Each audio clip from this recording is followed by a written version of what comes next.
Hey guys, Snake Doc. I just wanted to show you my new, this is my new 10.5-inch Palmetto State Armory Nitride AR pistol build. And I bought this as it was a kit with everything except a lower. So I picked up a Anderson lower. I think that's showing up. There you can see the horse. But an Anderson lower, locally my Cabela's carries them for 49 bucks.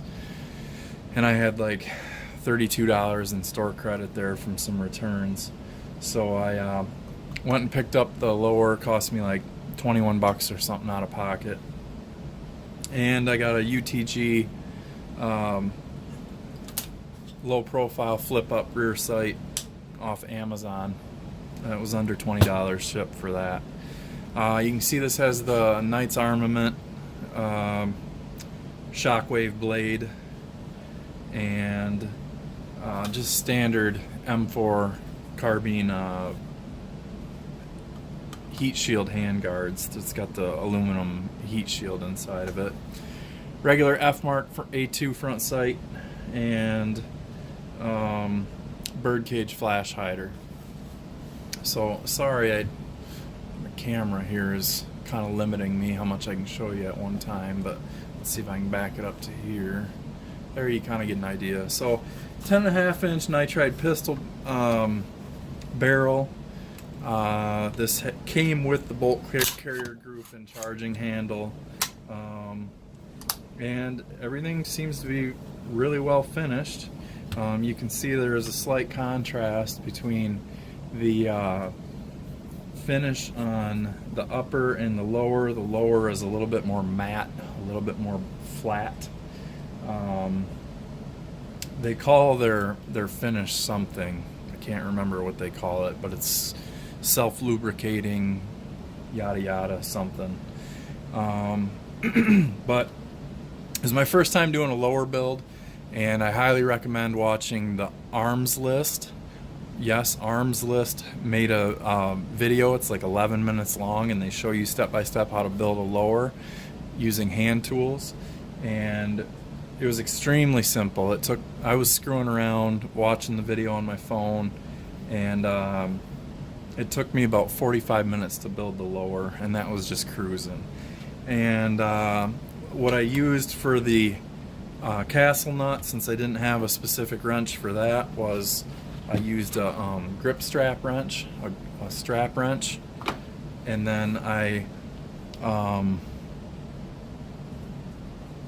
staked the end cap on 2 spots here, and all I used for that was a spring-loaded center punch, and then it took like 5 or 6 hits with that spring-loaded center punch, and that pushed enough material in there where that nut's not going to go anywhere. The sight seems pretty well made, and it'll be fine for what this is. I didn't really, the main reason I bought this was price. They had that kit minus the lower and the rear sight for $269 shipped, and then they charge tax now, so I had to pay my Michigan sales tax, which whatever. So, you know, I got, like I said, out of pocket, I have like 22 bucks on the lower, which, you know, would be 50 in tax, so $53 it would normally be. And then I think it was like $18.50 for that sight. So add another 68 bucks to the 270, and that's what I got into it. So what I think I'll probably do is I'll just keep this as just something to screw around with at a friend's house or in my backyard or at the range.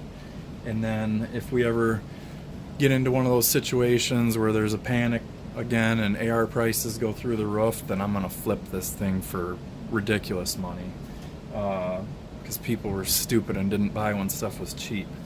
So buy now, because everything's cheap and plentiful. So I have a couple Tapco AR mags, and I got about 6 30-round P mags, and then I have a 5-round aluminum mag for hunting. when I take my M4 out and do coyote hunting. I have to have a 5-round mag here in Michigan when I'm on state land. So the mags have all worked fine, and everything on here works well. The trigger, I did have to do a little bit of fitting on the